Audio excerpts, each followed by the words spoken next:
Let's talk about some of our internal systems and how you can quickly and easily jump into working with your patients.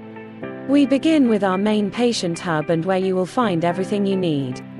This is called ClickUp. Here you will find all of your patients' demographics, medical conditions, special requests and so much more. You will first go to the login page, app.clickup.com. You will receive your own personal login after you have completed this training. Once you log in, the ClickUp projects will load. You will see a few boards on the left-hand side. One will say Patient List, and your board will be the one with your name on it. Now that we are on your project, let's take a look at how the board is laid out, what all of the information means, and what you will be doing every day on here. Each patient you receive will have their own card. Let's take a look at your board. Each column represents the hours each month that the patient has received services from you. Remember, as mentioned previously, services can mean talking to the patient, doing research for them, helping by following up with the services the patient is receiving, etc. As you do 1 hour of service for each patient, you will drag the card to the next column. Don't worry, everything will be timed and you'll be able to easily see when a patient is ready to be moved to the next column. Let's take a look at how. It is really simple. Each time you start working on a patient, you will press the little green button to start the timer. You can do that on the front of the card right here, or you can do it by opening the card and then pressing on the same green button. Notice on the side next to the timer is the estimated time. This is how much time you are supposed to spend on the patient per month.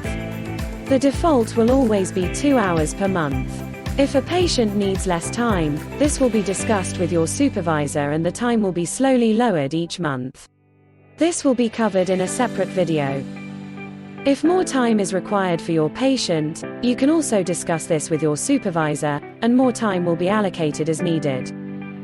For now, let's assume this is a regular patient with whom you are expected to spend 2 hours per month on. Remember, your goal is to do 2 hours a month for each patient. So in the second week of the month, your patients should all be in column 2. Each time you work on a patient, it is of utmost importance that you keep to half-hour time increments. This means that each patient should be timed for either 30 minutes or 1 hour each time you turn on the timer. Do not clock 27 minutes and then stop.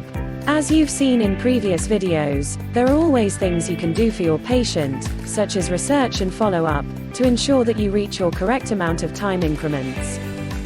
In general, the 30 minutes to 1 hour increments and not stopping it before, doesn't mean to stretch out 10 minutes of research and wait until it reaches an hour.